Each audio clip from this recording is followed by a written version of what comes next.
Good evening, everyone. Good evening. Good evening. Please tell me the audio video is working all right. Good evening. Good evening. Good evening. All right. क्या बात है सात्विक? All right. Good, good, good. Been struggling with it all day.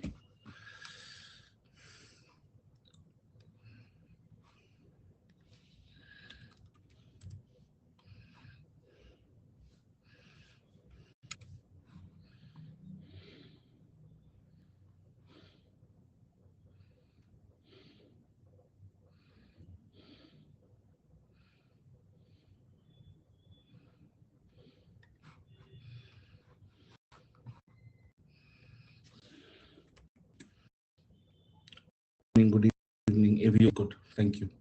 Give me a minute. I'm just setting up the cloud.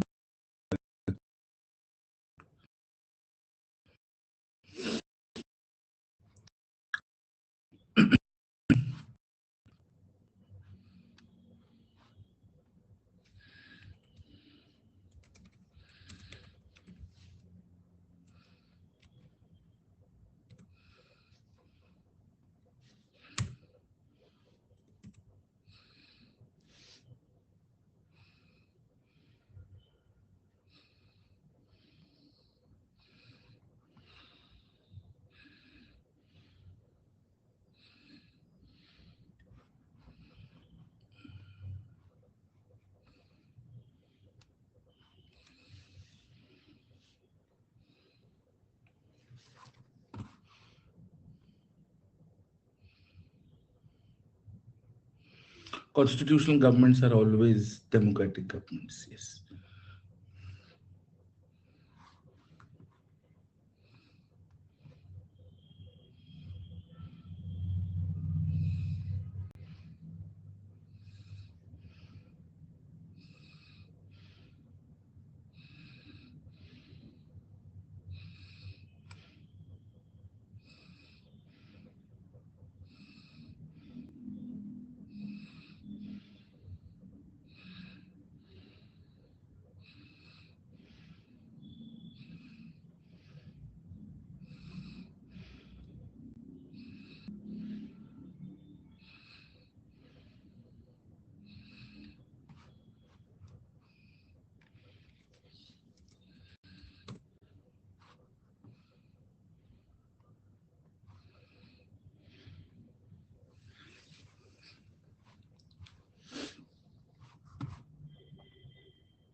Good evening. Good evening.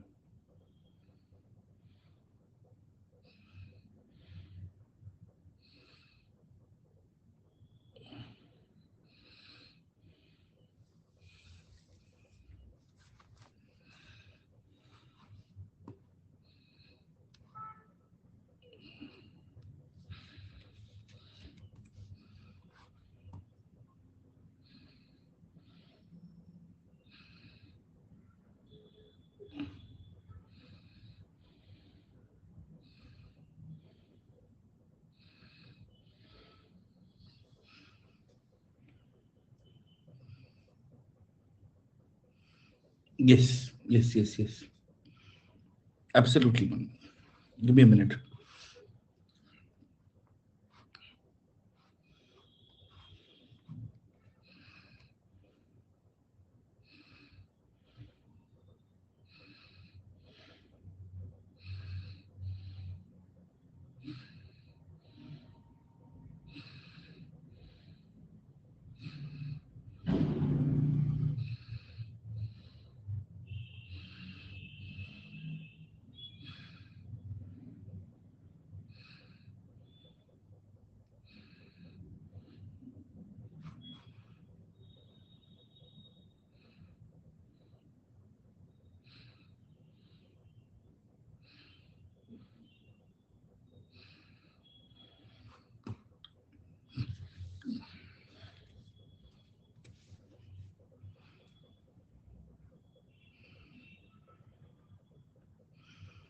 I'm going to be discussing NGOs today.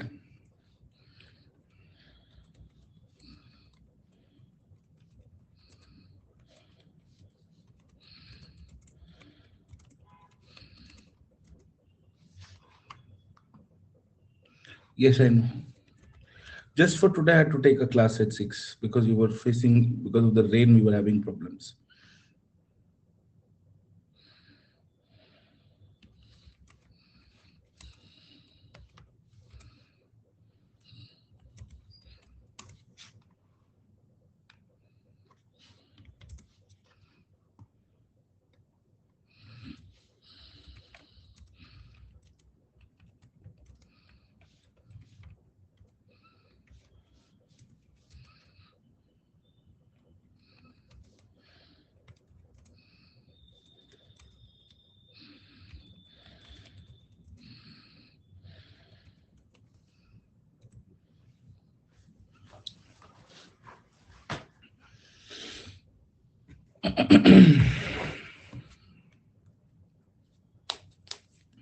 Okay.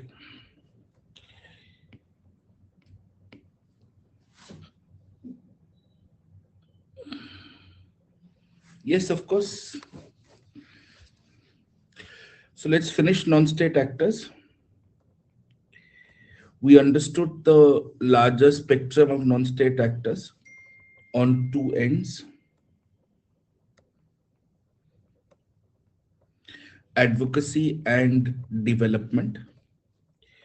We covered pressure groups, international donors, and now let us do NGOs and self-help groups, largely because there is also some degree of commonality. So let us start. Good. Now, I also wanted to discuss certain larger approaches as well. So the idea is, when we are writing answers on non-state actors as a whole or a specific type, one of the ways is to look at its larger role in policy. Now, we know policy formulation has three stages. We have formulation of policy, implementation of policy, and we have evaluation or monitoring of policy, right? So, one way to answer questions on non state actors, whether it is NGOs or pressure groups or even international donors per se, is to write it in the policy framework, right? It could be the simplest and the most logically arranged way that you can write your answer in. Second is, you can write it from a thematic issue point of view also. So we understand that fundamentally, any non-state actor is supposed to perform a state-like function without having the authority of the state, right? That's fundamentally what it is. So from these two words, state-like function without the authority of the state, what are the sub-issues that come out?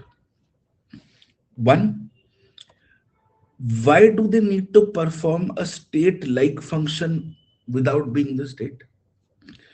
That means they should be able to provide things that the state is not. ये मतलब हुआ कि NGO सरकार ना होते हुए भी सरकार का जैसा काम कर रही है. भाई क्यों कर रहे हो? Why have you taken the onus of all of this? ऐसा क्या है जो एनजीओ के पास हो सकता है लेकिन सरकार के पास नहीं है? One could be expertise. Second could be manpower. Third could be last mile reach.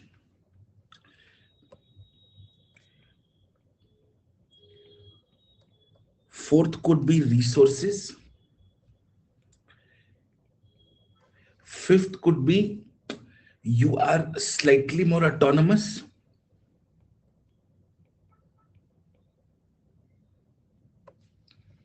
right?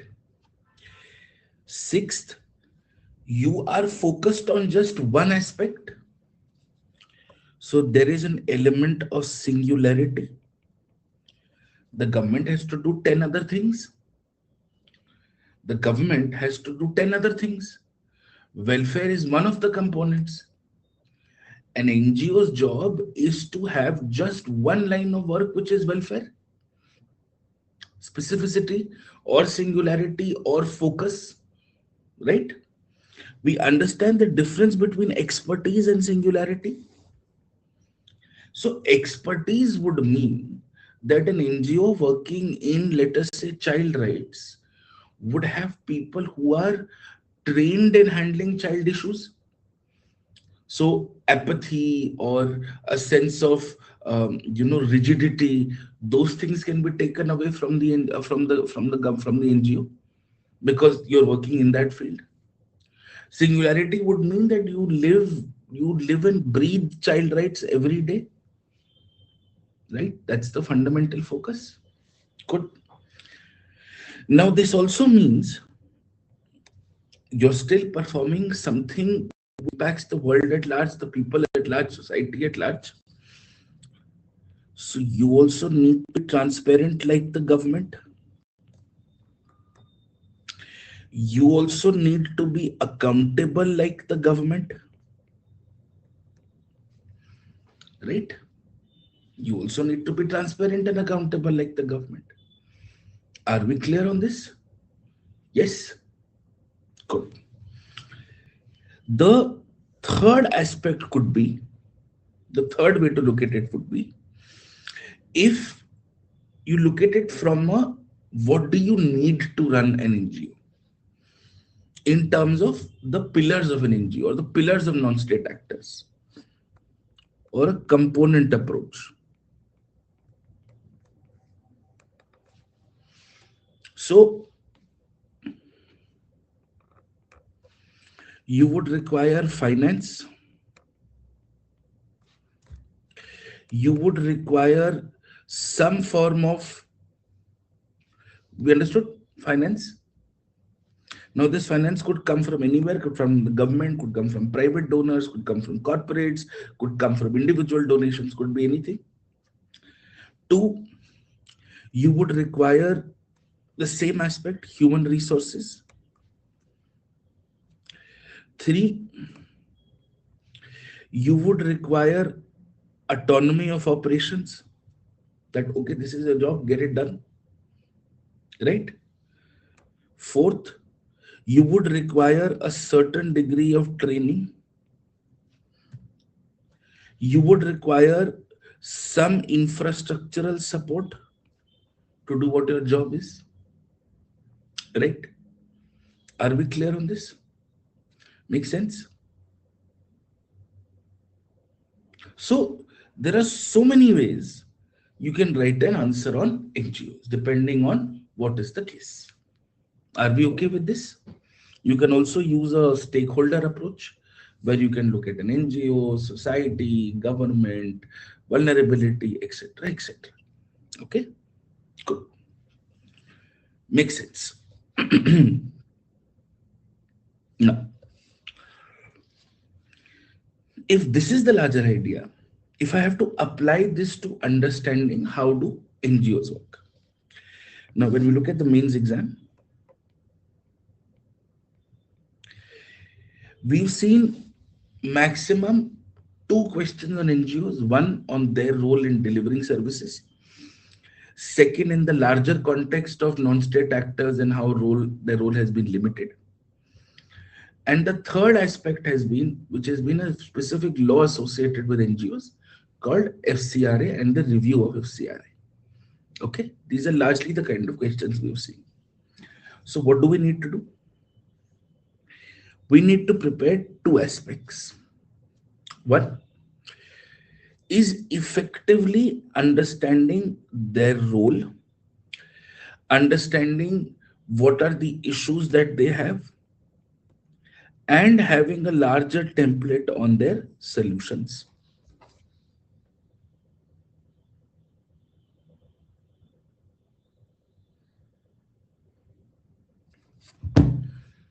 And two, we should do a dedicated analysis of the Foreign Contribution Regulatory Act. Okay, good. Now let us look at what the role is. What is it that they're supposed to do? Now, if you have to understand the larger role in terms of what it is and what they're supposed to do, there are some core roles that an NGO has to fulfill.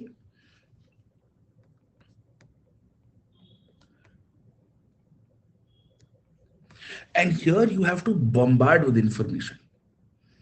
So let's take inputs from here and make these roles.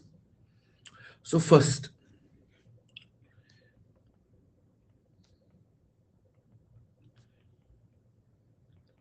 last mile delivery. Now, in India, one of the fundamental challenges that the state faces is to reach the remotest of households, because the state pipeline is very thin and we have a very large geographical expanse. So limited resources of the state, large geography, and large population makes last mile delivery difficult. If last mile delivery is difficult, then sectors like health, education, nutrition, disability, sanitation, skilling, livelihoods, even stuff like climate adaptation becomes very difficult, right? So therefore, you would require somebody to reach that last door. So if you think of it, for example, if you have learning interventions, education interventions by NGOs like Pratham, who will manage midday meals, portion meals in local schools, who would standardize some degree of teaching in rural schools. If there are going to be NGOs that will work on TB awareness, on TB screening, we will discuss SHGs, but SHGs largely function in SHGs are divided or are stretched across two policies. One is the NRLM, the Rural Livelihoods Mission, and the second is MG Narega. SHGs are mostly drawn towards NRLM. That's the primary focus of NRLM. But SHGs also have an anti-poverty or an anti-unemployment aspect to it. Correct? That's what the exam has been asking. So we'll come to that also in a bit. But empowering SHGs could also lead to empowering issues of employment, poverty, and gender. Now, the government cannot reach every SHG and train them to make goods that can be sold in open markets, but NGOs can. So last mile delivery becomes very important. Are we clear on this? Yes. Two,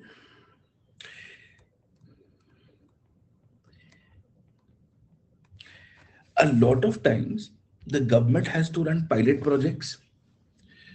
Now those pilot projects are also expensive. Aadhaar was never launched pan-India. It was first launched as a pilot project. That was the case with DBTs also. And then you slowly scale up. That's the obvious smart way to do this. So therefore, NGOs often become what are called prototype bearers, which means they will figure out what works, and the government can run their pilot projects through NGOs. And if it works well, you can scale it through government missions, schemes, and resources. Yes. So take an example. Today, we are in the era of data-driven governance. And data-driven governance requires us to take decisions on policy based on certain actionable insights that we have today. There is a reason why we have dashboards and ground surveys. If we have achieved a near 100% primary enrollment rate, should we be spending money on getting kids enrolled? No. We need to be spending money to ensure kids continue to retain education, continue to be in the education system. They learn better. For them to learn better, we need to train teachers, we need to integrate skills. Now, for that, you will have to have certain practices in place, right? So you would require those kind of interventions that cannot happen without a certain NGO being involved. Yes or no? Good. So NGOs become laboratories, experiment chambers. They become your trial and error mechanisms for the government to collaborate with. Very, very importantly. Third, you will see that they also have a very important accountability and transparency function. When nowadays, and accountability and transparency is not just about accountability and transparency of NGOs, it's about how NGOs assist in creating more accountability and transparency with the state. So, social audits, supporting in RTIs, assisting in grievance redressal, right? Conducting independent evaluations of government schemes, policies, citizen report cards.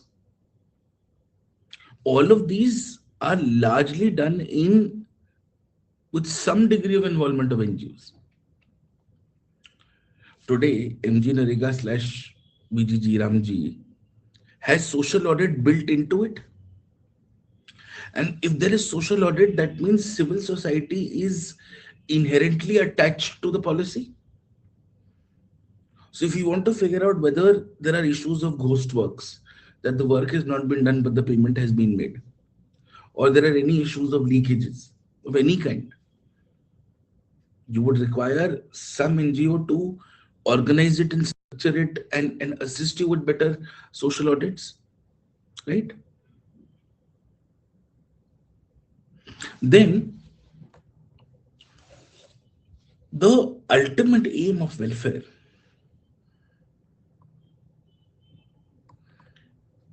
is to effectively build communities, whether it is a women collective or SHG or a disability collective or a farmers collective. NGOs can here act as mobilizers, they can act as trainers, they can act as mentors in governance. They can train SHGs and say, oh, this is how you deal with banks, this is how you deal with finance, right? Simply speaking, today, with the kind of terrain we are in terms of emergency or disaster response,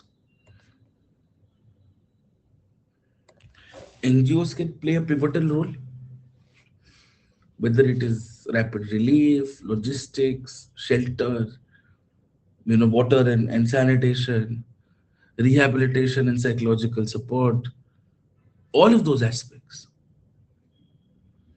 And very importantly, they are a bridge between corporate social responsibility and the outcomes that come with it.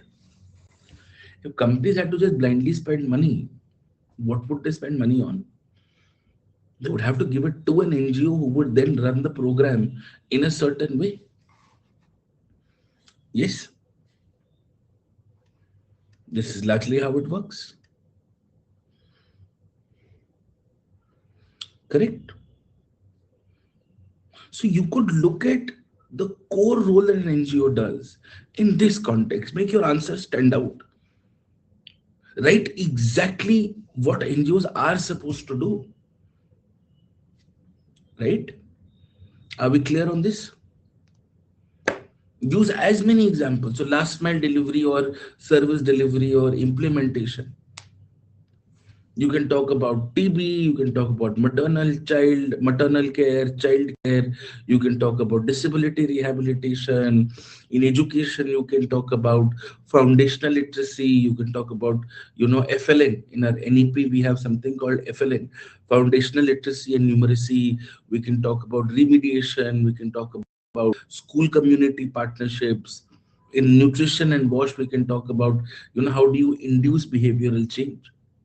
How do we talk about making people have better civic sense? Today, civic sense is one of our biggest challenges. When we look at livelihood, your mobilization of SHGs, skilling them, assisting micro enterprises, assisting people with microfinance, helping with market linkages. So there is a whole lot that goes on.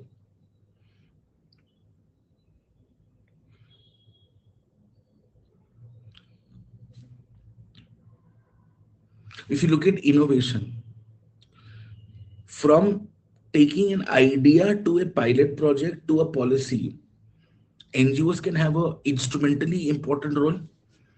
They can come up with a new pedagogy or a new measurement culture. If it was not for ACER, would we have outcomes?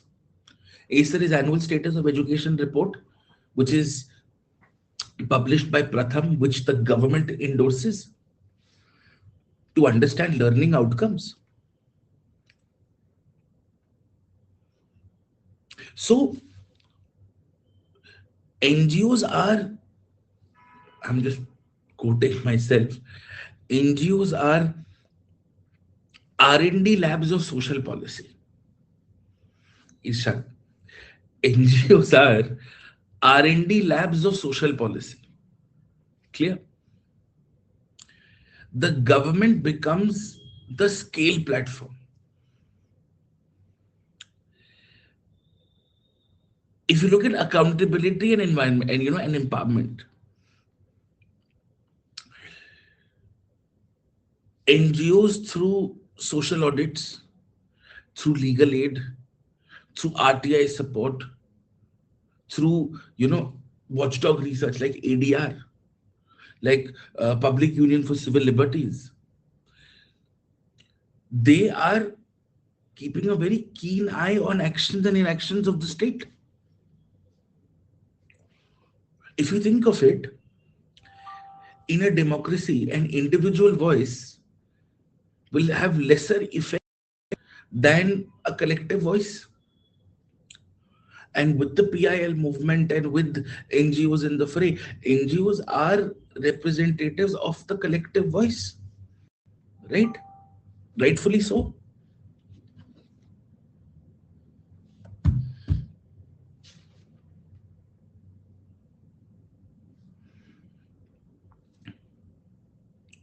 So there is so much that we can add in disaster and emergency response. See,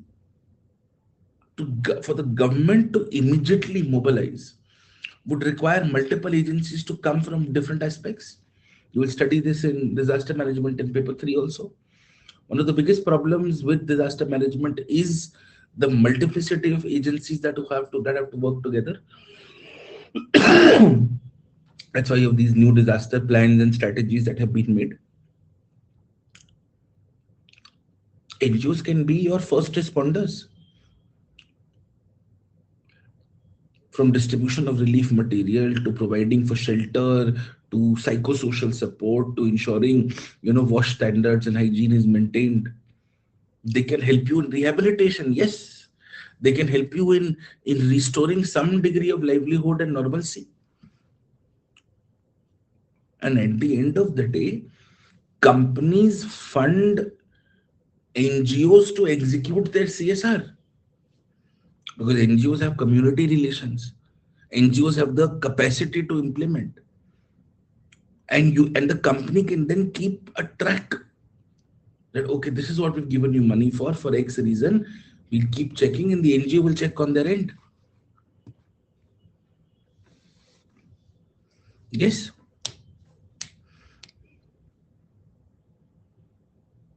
Of course.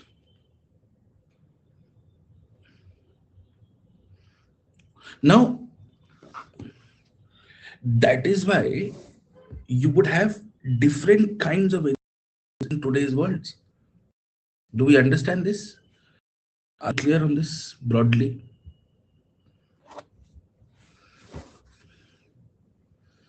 Unfortunately, yes.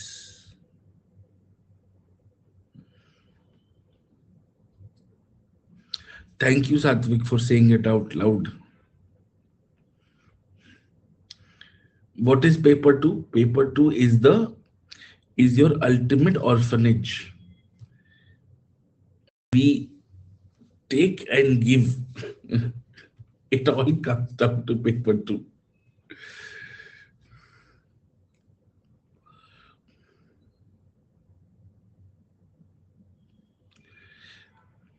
Now, the question that should come to you, the first question should come to you is, how big is this sector and what are the different types? Right? Next question should be, if this is what they do, then this must be a really big sector. Now, we till today don't have an exact official count of NGOs. What the government has now done very recently is, you would have heard of something called NGO Darpan. You would have heard of something called NGO Darpan. It's simply where any non-profit organization can get a unique identity number. Yes.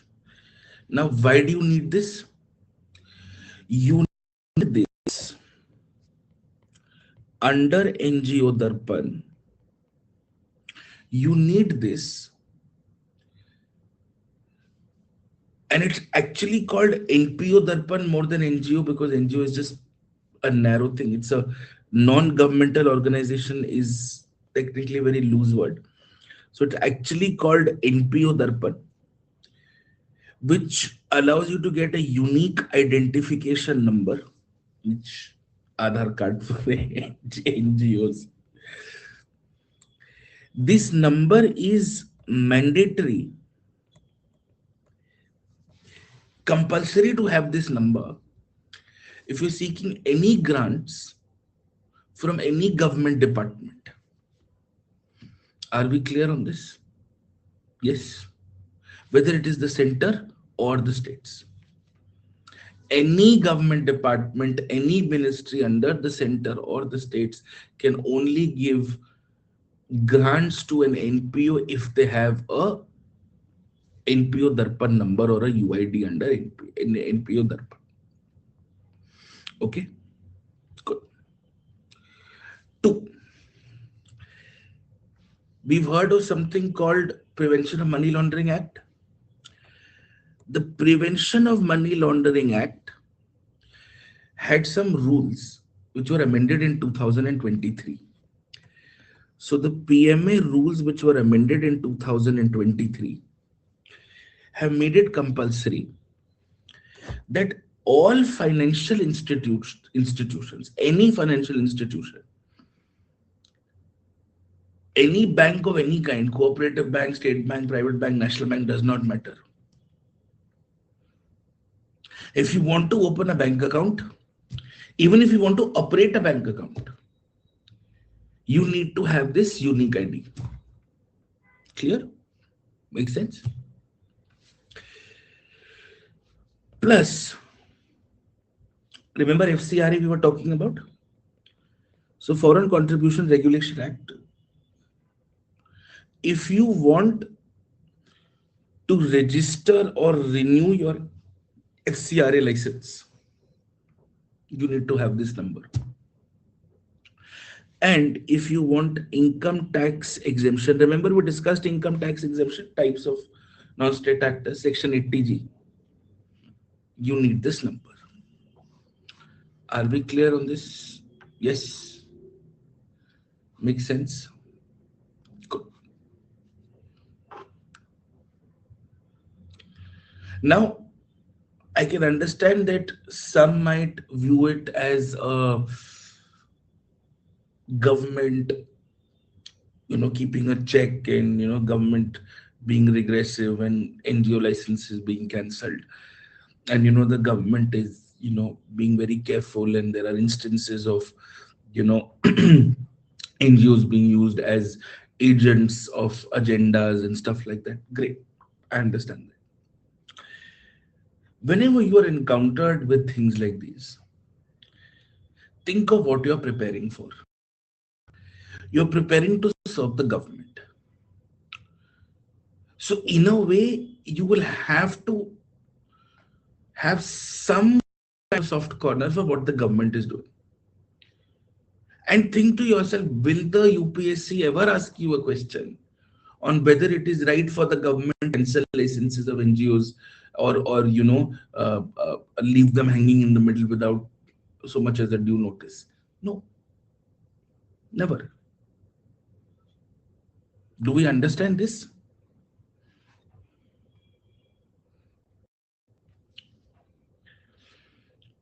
This non-profit could could be a society, could be a Section 8 company, could be registered under any of the um, other acts, any of the state trust acts can become this.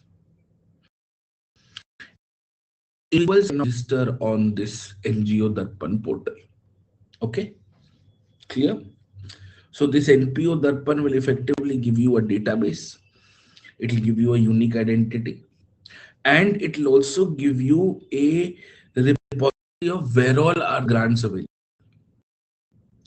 NGO Darpan NPO give you any grant. It just tells you where you can find these grants. Are you okay with this? Are you fine with this? Yes. Good. Now,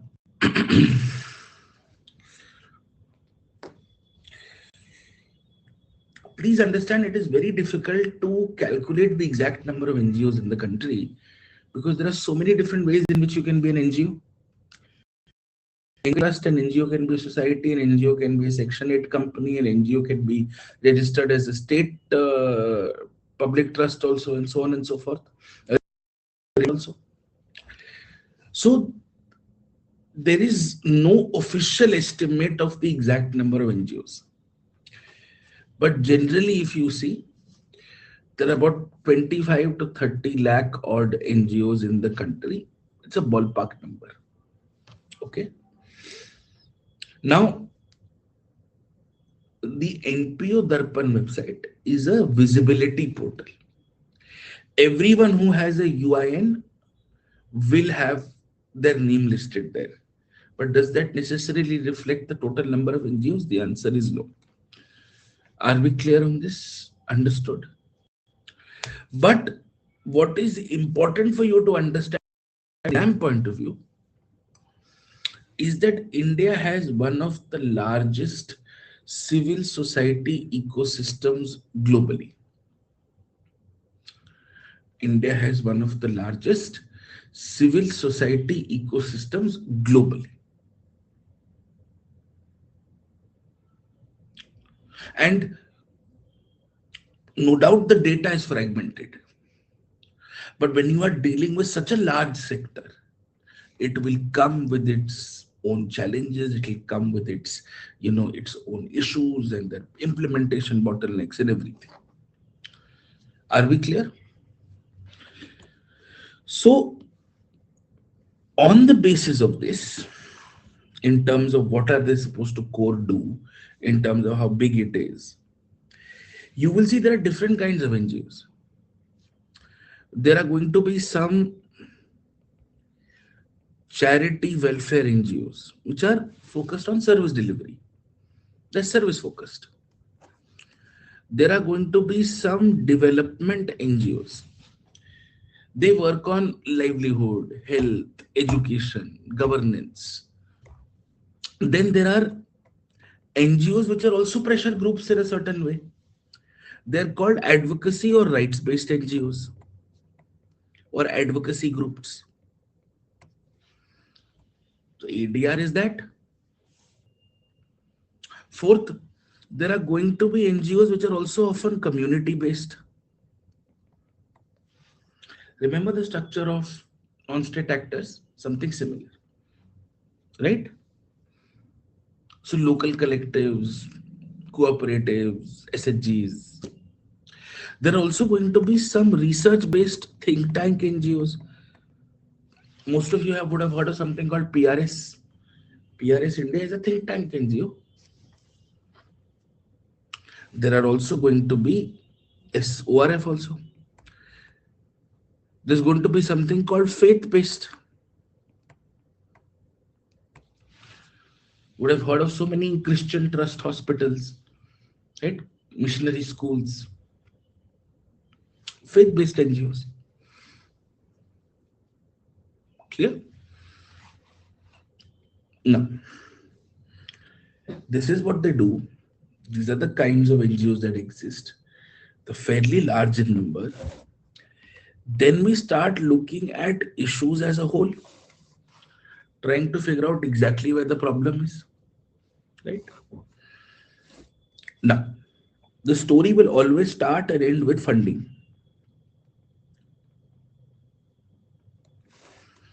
The story will always start and will always end with funding.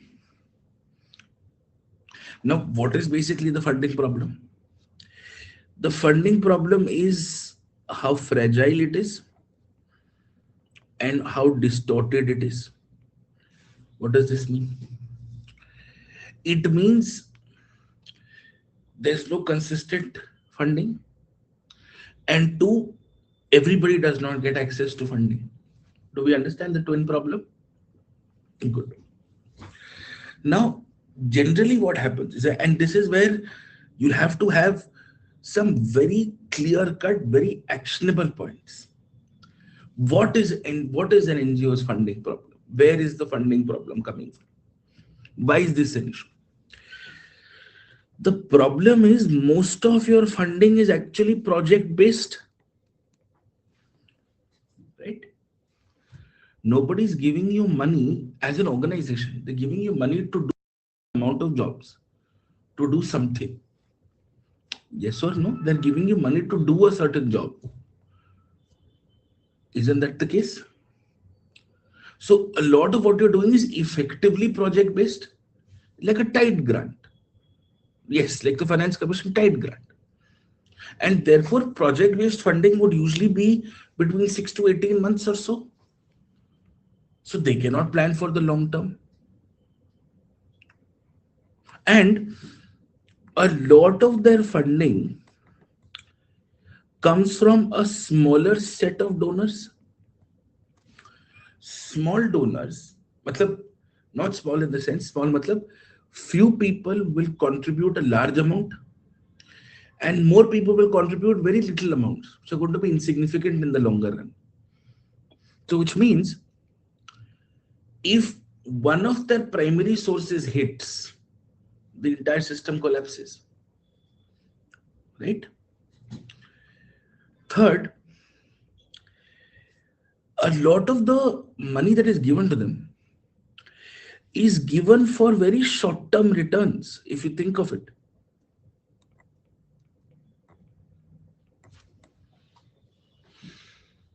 Given for very short-term returns.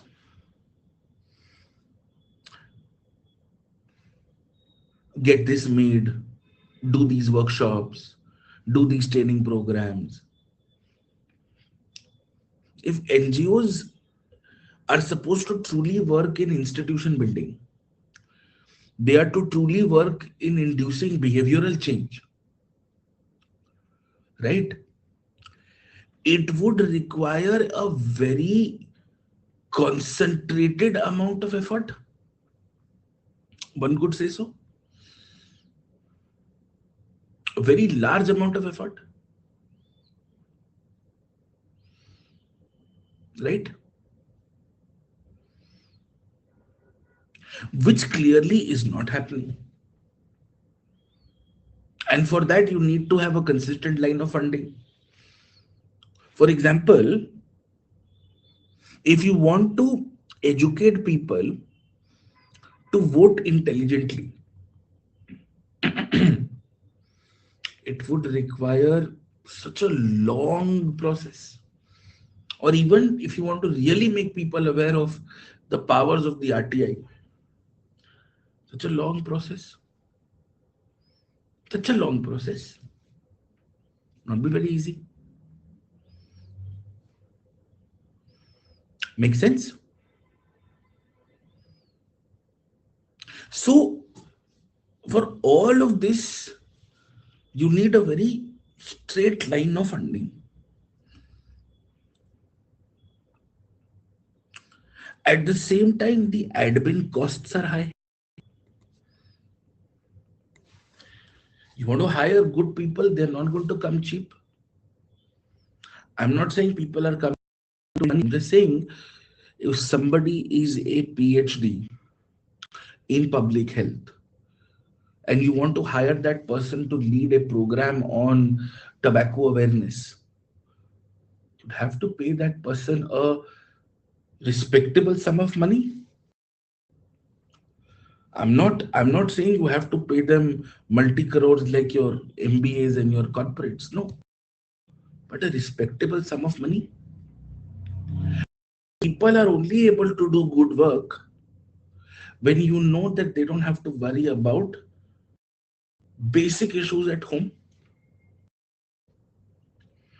This is one of the reasons why, the civil services has to be given a certain set number of perks and facilities and salaries, so that sustainability should not be a reason why you're not able to focus on work, right? Why are you given a car in a remote district?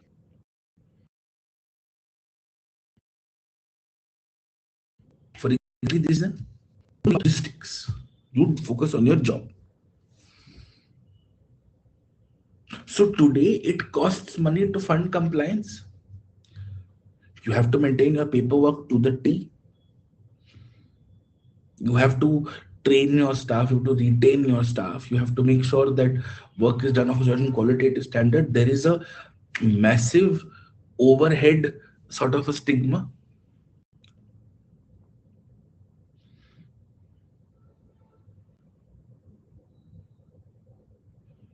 And now with the latest FCRA rules,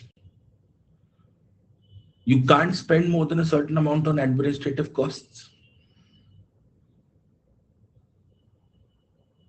So you have a limited budget to spend on admin costs so that you can focus on the larger picture.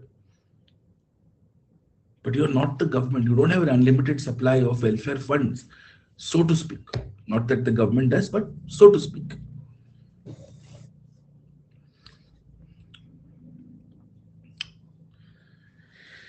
There are also some fundamental governance challenges, which is largely to do with integrity and trust. What are these challenges? Most of these NGOs will have a core governing body, a core deciding body, a board, so to speak. They would rather be, they would mostly be a single personality driven, or the donors would influence the decisions of the board. Yes or no? So there is a decision bias of some kind.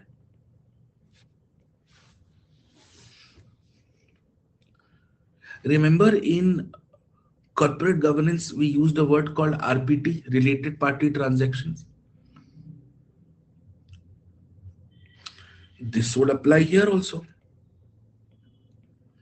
NGOs also have to procure something. They also have to engage other people for services. If NGOs have to distribute school kits, then they will need somebody to supply them bags, pencils, notebooks, pens, right? There are going to be issues of conflict of interest. And especially in smaller NGOs, you will have very poor internal checks, right?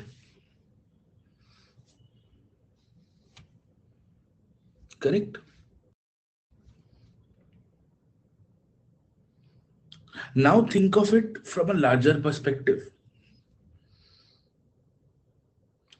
A major governance challenge is how complex and how cumbersome generally your laws are. There are multiple laws, multiple agencies. One day the ED can come say hi, the other day the Home Ministry can come say hi, the other day CBI can come say hi. You have to keep everything in check. There is no single NGO regulator per se. At the same time, at the end of the day, the NGOs are at the cusp of state and society.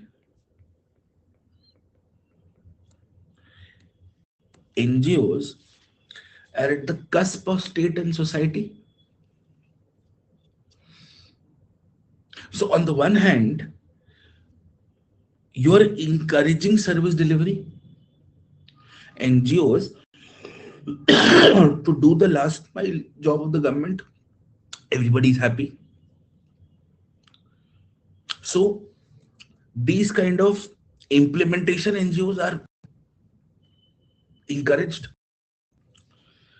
But if there are NGOs which are doing research, who are doing advocacy, they are always looked at with suspicion कि इसका तो कुछ agenda ही होगा, ये तो बिक गई है NGO. Yes. So the point here is your policy will differ as per the type of an NGO. Right or no? Policy will differ as per the type of the NGO. You'll see generally governments keeping a very strong leash, a very tight leash on advocacy, research, those kind of NGOs. Have you ever seen Pratham getting into trouble? No. You've seen Greenpeace getting into trouble. You see Oxfam getting into trouble. Right? Why have you not seen Pratham getting into trouble? Because Pratham is largely an implementation NGO. Right? And then there are some capacity issues. Finance, internal audit, reporting of donors. Your HR systems are very, very, primitive. They're very basic. They're not structured. They're not organized.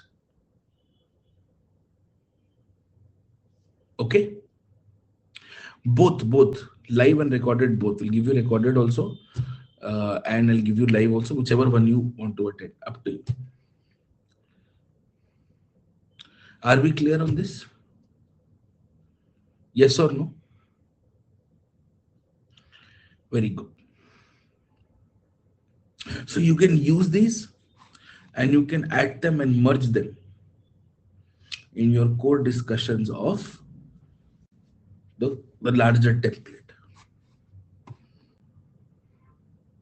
Are we okay? Make sense?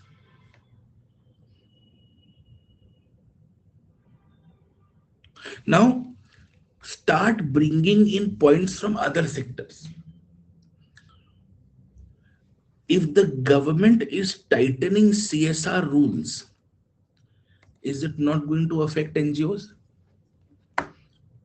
CSR is a major domestic funding source.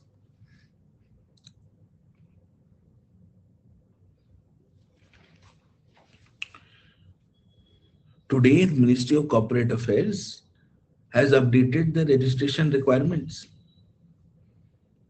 There are more compliances required. Correct? There are penalties for non-compliance or CSR. There's a stricter environment for CSR. Yes or no? So, how does stricter CSR impact NGOs? That's the basic point. How does stricter CSR impact NGOs? If your NGO has all the paperwork in place, it's a competitive advantage for you. You would be able to be the few people who are ready to take in CSR funds. But if you are a smaller NGO, then you singularly cannot handle it. So bunch of smaller NGOs will have to come together. You'll have to work like a consortium, right? And today, if you're not registered on NPO Darpan, then corporates will also hesitate in giving you money.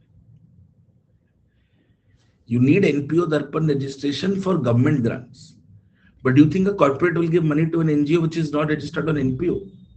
Legally, they can, nothing stopping them, but would they? For simple reasons, they would not want to get into trouble. Clear?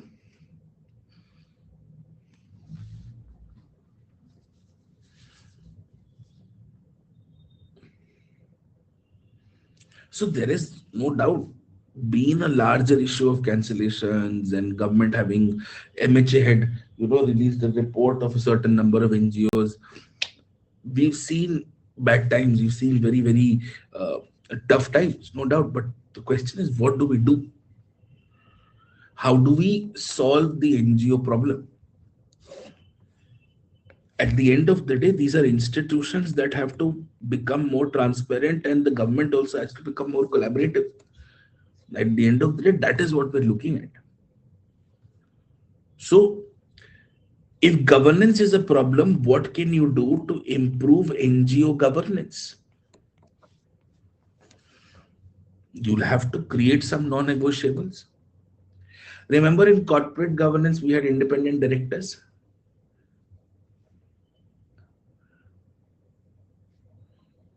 Yes.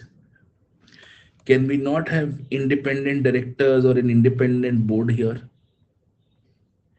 Can we not have all meetings documented, their minutes recorded? Can NGOs not have a very sound conflict of interest policy? These are your fundamental problems, right? And you will recycle all of them in paper 4 because you get questions on these in paper 4 or not. Then you should have proper whistleblower protection systems. You can also have larger NGOs of a certain threshold should release their annual statements publicly. If companies have to release their balance sheets, then so should big NGOs. Have a very clear-cut compliance calendar, monthly, quarterly, biannually. Have very clear-cut document systems. These are donor letters, these are proofs of how the money has been used, these are undertakings, very clear documentation system. Second, try to redesign your funding.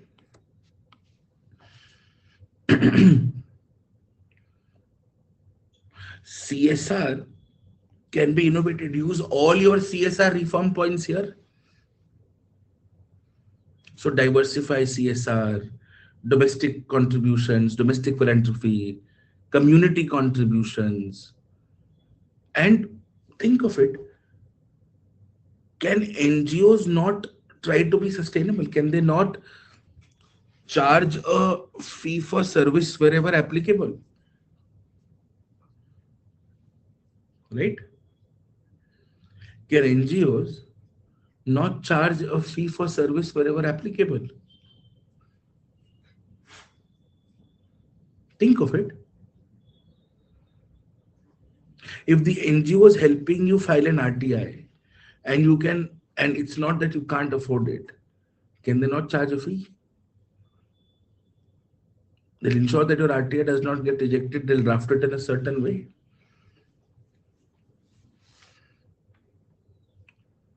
So, diversify your funding. Think of innovative measures like fee for service and generally keep a reserve or a corpus.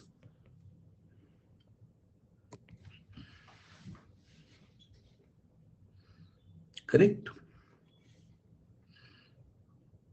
Make sense? Now, after remember the FCRA 2020 rules we discuss now, generally talk about. But now you can't subgrant.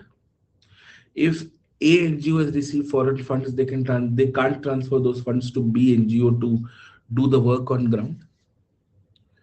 So if financial subletting can't be done, at least non-financial collaborations can be done. Technical support, training, shared monitoring. Yes or no? And you can have a consortium of NGOs that maybe Pratham is your lead education NGO. And Pratham has about 10 NGOs that they all work together as a larger organization. Would that not help?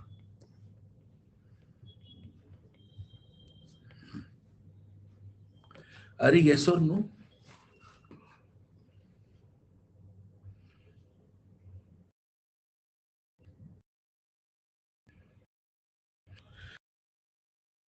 Should also have a better way to deal with them. If the government is cancelling any license or taking any action, they should use principles of natural justice, reasoned orders, right? There should be a clear cut window and a process for redressal, for appeal, should not be lost in isolation, right? You should have ease of development business, single window clearances for NGOs, help desks, training modules on how you can file your documents.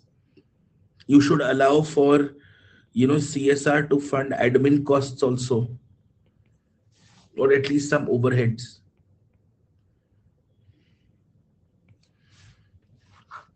Yes or no?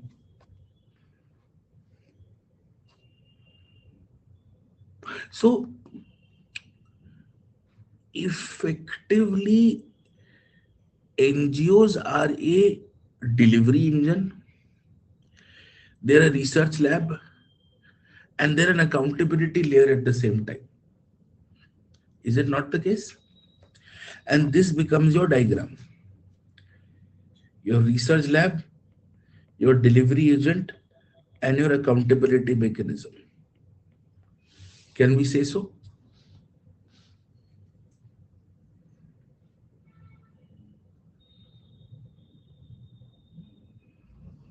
Good. And you can use these exact points as it is in paper 4. Now, do you understand why we do this as a governance in that stream? Anti-corruption governance, then we do good governance, we do public service delivery, we do development models, and then we do corporate governance, and then we do non-state actors in that order.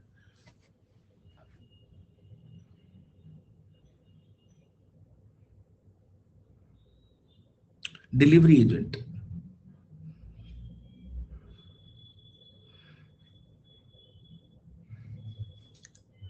Make sense?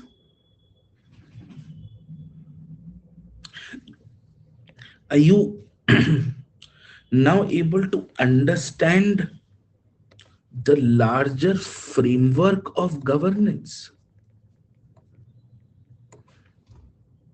And see, it's all interconnected.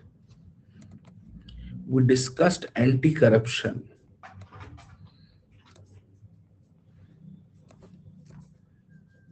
we discussed e governance, we discussed public service delivery, we discussed regulatory governance, we discussed corporate governance, and we now discussed non state actors and the related governance aspects. Yes or no?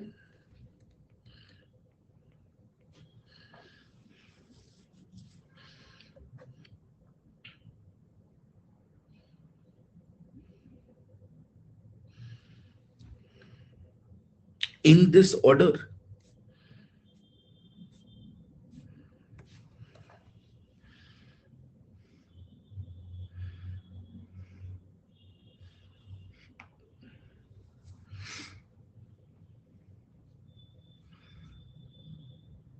And you've taken points from here, added here, taken points from here, added here, taken points from here, added here. Fundamentally, e-governance is an anti-corruption method at a policy level. We built successfully.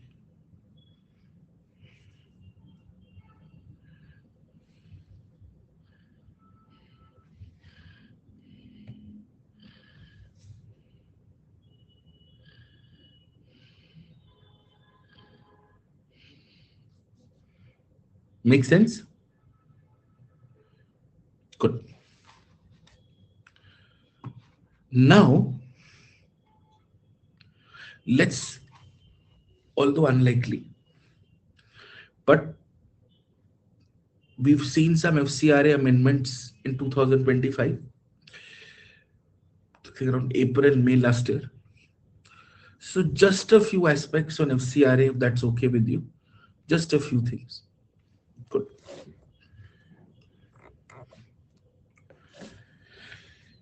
So let's do a quick review of FCRA. What is FCRA supposed to do? FCRA has one simple job. It is to regulate foreign funding. FCRA is supposed to regulate foreign funding.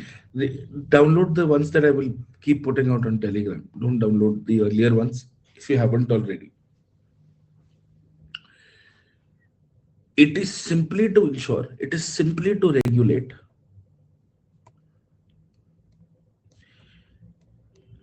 the word is foreign contributions. Hence, the law is called Foreign Contribution Regulation. And why do you need to regulate this? So that you can prevent misuse. This is why you would regulate, right? This is why you would regulate, yes or no? Make sense? So if you do not have an FCRA registration, you cannot legally receive foreign funds. And MHA is the nodal agency to monitor this. Are we okay? Now, in 2020, some key structural changes happened, which you should know. First, no sub-granting simply means that foreign contribution which is received by one NGO cannot be transferred to another. What used to previously happen was NGOs used to work on a hub and spoke model. One NGO would receive funds. It would then take those funds, distribute it to the other NGOs who would actually do the work on ground. And that one major NGO would be the one who would coordinate and be the one which is big enough or known enough to actually receive funds. Okay, clear? Now, why is this important? This is important because, and fundamentally, so this is important because this severely affects the amount of money coming in and the amount of money actually receiving grassroots interactions in the country. So, those grassroots NGOs which were previously dependent on larger NGOs for funds will now have to either find domestic funds or they will become direct implementation agencies without any financial partnership. They will themselves have to go get an FCRA account, which is very difficult, or they may not be able to continue with the work that they're supposed to do. Single, second, single FCRA account. Any NGO who's supposed to receive money internationally must dedicated bank account at SBI's branch in New Delhi. So that we know the entire money is coming to this branch, it's going to the NGO because the NGO has an account here. Clear? 3. What used to previously happen is if you received 100 rupees, you will spend 50 rupees on the work and you will spend 50 rupees on your administrative expenses, your rentals, salaries, equipment, etc. etc. Now this cap or administrative expenses is reduced to 20%. His cap on administrative expenses is now reduced to 20%. Okay. 4th, all the key personnel or the top office bearers will have compulsory Aadhaar verification.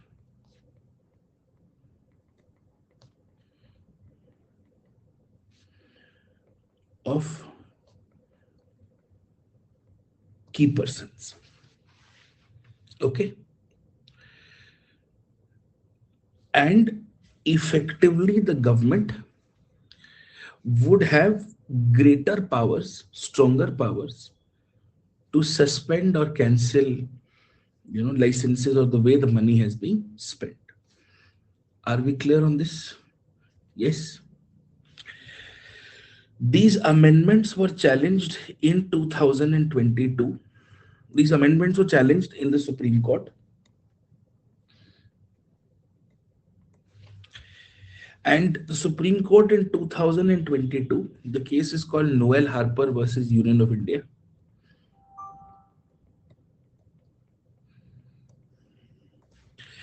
The Supreme Court has upheld all of these amendments. Okay? All of these.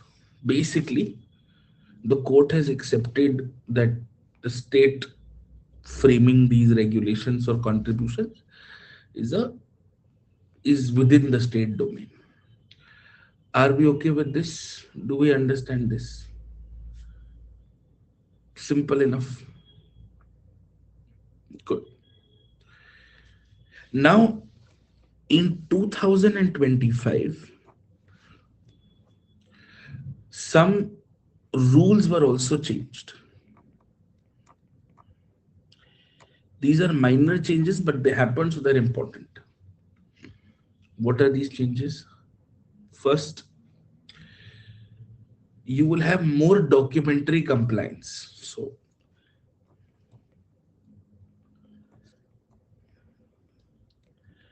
it's not something that you have to remember. If I I think it is Form FC38, FC3B, which now has additionally to be filled. Two, a lot of NGOs will end up writing publication reports. Remember, advocacy NGOs generally are. So, if an NGO is engaged in publication related activities, then there is additional compliance. You will have to give undertaking and tell us very explicitly that what you're doing is not news. You may have heard of The Wire, you may have heard of News Laundry, you may have heard of Article 19, Leaflet. These are technically digital publications. They're generally run as NGOs, right? So the question is, would they cover and come under this or not? Are we clear on this? Yes. Three, more detailed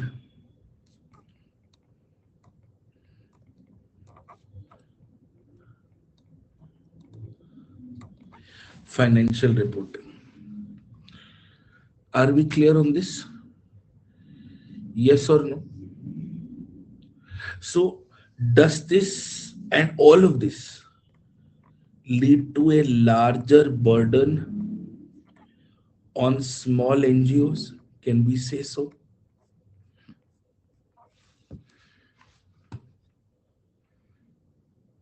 Can we say so? The burden on smaller NGOs increases.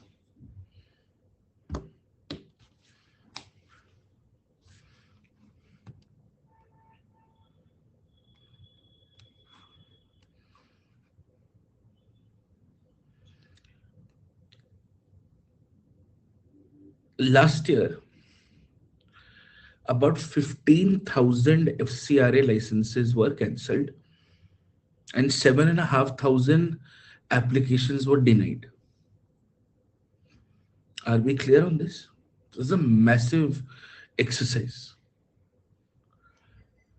Are we clear on this? You may have heard of a very popular NGO called Center for Policy Research. Last year, they also faced a lot of trouble. Center for Policy Research back in the day used to be one of the leading policy think tanks of the country. Today, they're almost done. Are we clear on this? Yes. Interestingly, Shah Rukh Khan has an NGO called the Mir Foundation.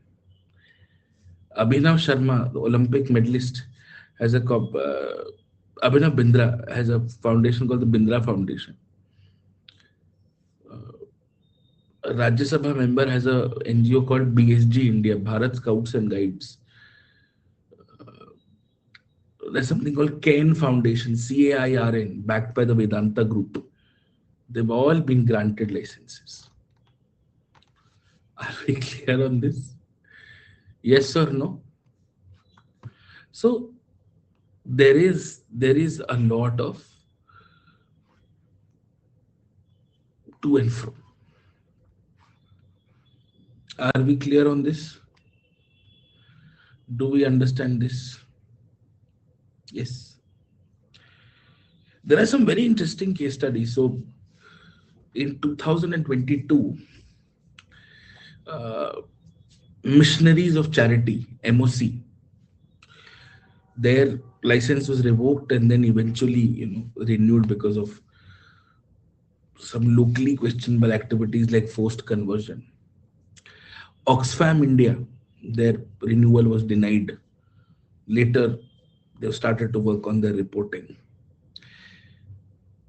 2025, Sonam Bakchuk, person who's been in the news. So his NGO FCRA license has been denied. Are we okay with this? Yes or no?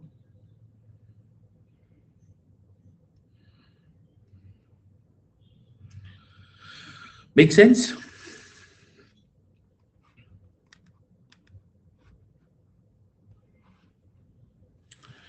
Now tell me something. Is any of this generic to you? Any of the things that we have discussed in class today, does any of this sound generic? Sound random? Sounds like one of those, random,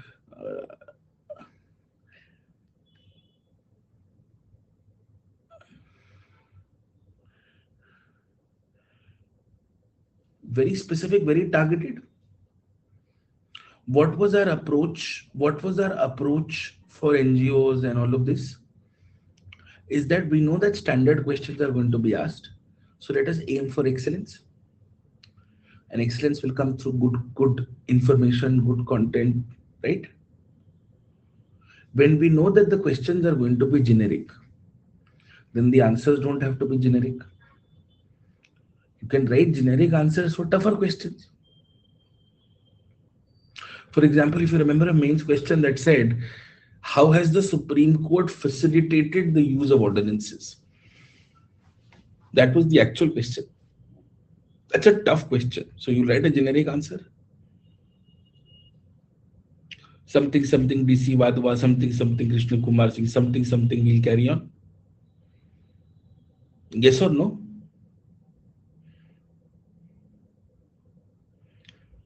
But when you know the questions are, yes, always in points and diagrams. But when the questions are generic, when you know the questions are going to be plain, you have to aim for excellence. And excellence doesn't come with, random generic statements. Excellence comes with very precise. This is a GS2 paper, right? Yeah. People who do get good marks in GS2 invariably end up doing. So see, with GS paper 2, 50% is polity. The remaining 50% has three subjects: social justice, governance, and IR. Social justice, governance, and IR. The problem with IR is what is going to be asked in mains 26 IR is going to be relevant from now. So the only thing you can really prepare properly is social justice and governance. And social justice and governance can be prepared in a manner, right? And you will see a lot of these googly questions: inclusive development, stakeholder, all of those things. You can only prepare IR for mains 2026 before mains 2026. Because what is going to happen in the next 6 months is going to be relevant. Polity you can prepare beforehand, social justice you can prepare beforehand, governance you can prepare beforehand. Half of the paper is pay polity. Now do you understand why we take so much time with it? Because it's 125 marks. And half of polity is excellence based. At least half of the 10 questions, at least 5 questions out of 10 questions, you can write extraordinary answers. You can kill it with judgments and data sets and points like none other and everything. Polity is an excellence game. At least those 5, 6 questions are an absolute excellence game. So is here.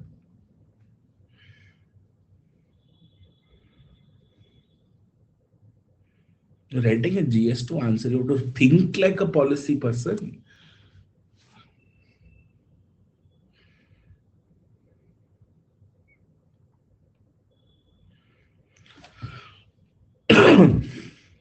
Are we okay?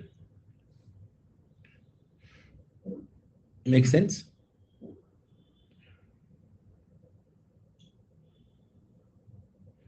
Good.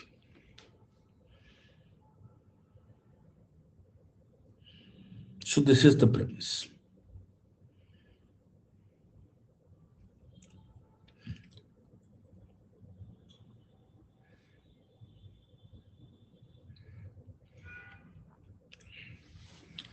Good. I'm going to take a day to get social justice in place. Please expect the notes by tomorrow morning. I'm finally done with them. I know I've been saying it for 2 days, but Please expect them directly on the Telegram channel by tomorrow morning. And I'll see you. Bye bye. We'll finish everything by the week. Pratik, just send me an email. We'll see whatever we can. Okay. For those of you who are doing the PMCMA, I'll see you in an hour and a half. Okay. Bye.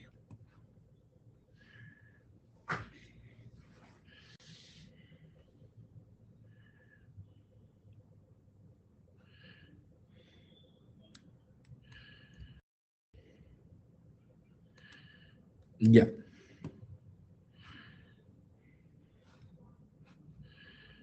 On the official mail, yes.